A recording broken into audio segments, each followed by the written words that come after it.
Hi. Hi. Hey. How would you start a video? I don't even really know what I'm filming right now. I was gonna just like sit down and talk, kinda just like explain. Well, not really explain. I want to get back into making YouTube videos. I don't really know like where I'm gonna start, how I'm gonna start, what they're gonna be. I think it's just gonna mostly be like, this is what I'm doing, come with me.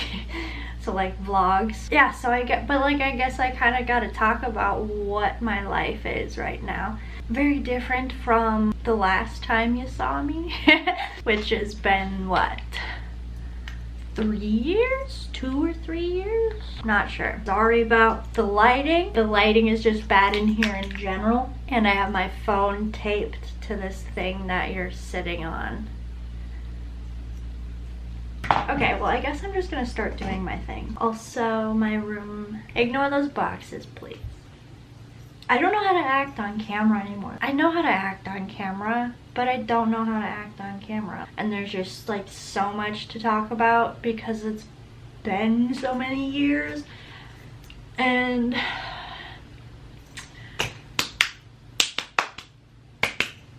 so I'm in LA. Who would have thought that was gonna happen? And who would have thought that was gonna happen the way it fucking happened? I was in Minnesota August 19th, my birthday. I'm 24 now. Then I was in California August 20th, and I'm still here. And I'm not leaving anytime soon. So you might be asking yourself, Shelby, how did you get there? What happened, you crazy, crazy girl? How do I say this without like saying it? I'm a drug addict. I'm addicted to fentanyl. I did a 30-day stay at a treatment center out here, and now I'm living in a sober house. There are 6 of us that live here, and the person who manages this place is actually my friend from back home in Minnesota. We met in treatment the first time, my first go around. She's amazing.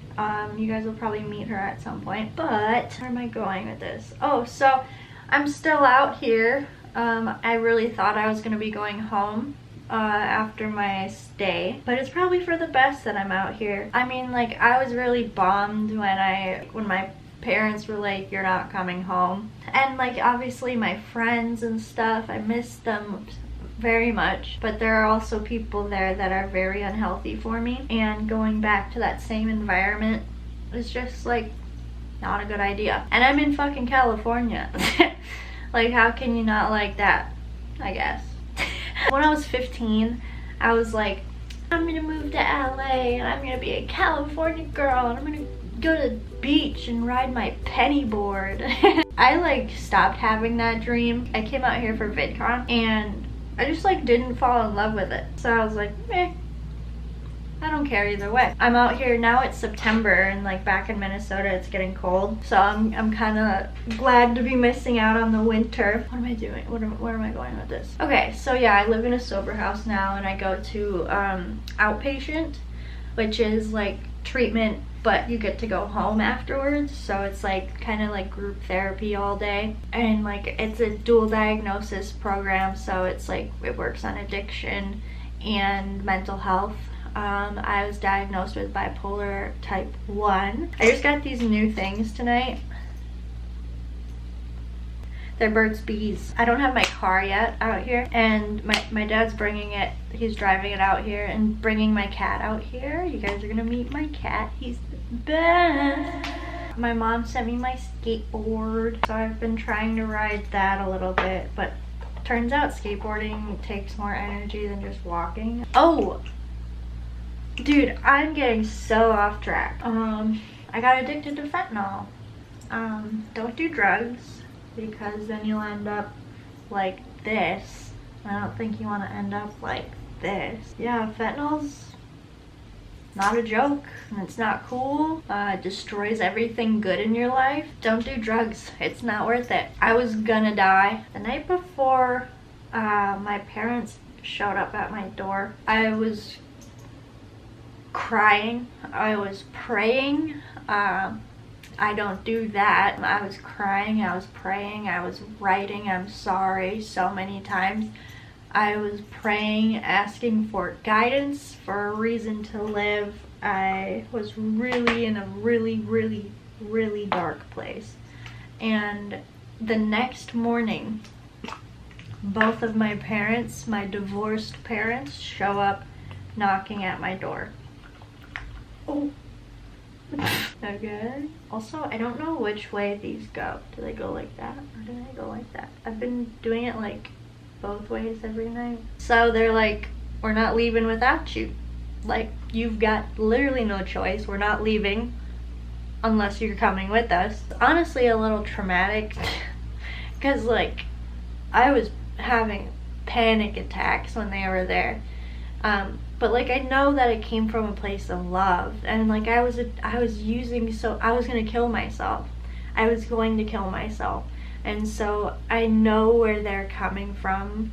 It was just like, it was a lot to process in the moment. So anyway, they both stayed at my dad's while I was detoxing, which I really should have been detoxing in like a facility, but the detoxes in Minnesota were all like booked out like a week, and they're like, well, we're not gonna like still let you use here. So that's what happened. It was hell, but I did it to myself. 2 weeks I spent at my dad's, and but I'm not gonna get too much into like my whole detox era of this thing. I'm here now, and that's all that really matters. So in like a 3-day span, my parents found a place in California, bought a plane ticket, and then I was in California. So I did a month-long program, normal month-long program out here, and I totally expected to just go back home, go back to my apartment, go back to my cat, everything's gonna be fine, I'm just gonna be sober now. Like, that's worked before. Like, if you don't get out of your environment, and like people were telling me that in treatment, they're like, your odds of relapsing are much higher if you go back to that same exact environment. And I was like, fuck you. Like, you think you know me, like you don't have any faith in me, like blah blah blah. But it's like, I don't know, I was still like just not in it when I was in treatment. And now that like, so my mindset changed after I got out. And it's not that like I still wanted to use when I was in treatment, because I knew this lifestyle is fucked and I don't want to be this way. But I think I was just like angry and resentful. My mindset's like totally flipped at, like, since I got out. I obviously had a breakdown like my first night here in this house, because it was really setting in that I'm not going home, and I got really angry and really upset. But I started going to this outpatient program, and I fucking love it. I fucking love this house. I love the people here, and I fucking love my outpatient program, and I love the people there. Everybody's around the same age, and like everybody's just so great, and like it reminds me that you can enjoy sobriety. I don't know if that's really like the right words I want to use, but yeah, I've like had an obsession with like my under eyes and like skincare in general. It's the freaking weekend, baby. I'm gonna sleep in tomorrow. Yeah, I think it makes me sad like meeting all these people and meeting them sober, and like knowing that we all struggle with the same disease, and like just seeing how good they are sober, and like how enjoyable of people that they are sober. But in the end, we all struggle with the same disease, and it kills so many people, and like not all of us are gonna make it, and that's like just the truth. And it really fucking makes me sad, because like these people are so good. I feel really lucky to know these people and have them in my life. This is kind of heavy and kind of a lot, and it's actually kind of like drained me a little bit just talking about all this. I'm going to record another video tomorrow, but yeah, thank you for watching. If you're view of me has changed, that's okay. But if not, thank you very, very much for hearing me out. I just really appreciate the people that I do have in my life right now, because I've lost some people too, and it really sucks. And it's my fault. I did bad things. I was a bad person. I was fucked up. I was lying to everybody. I was lying to myself. And just the fact that some people are still here means so fucking much to me. So, with that being said, good night.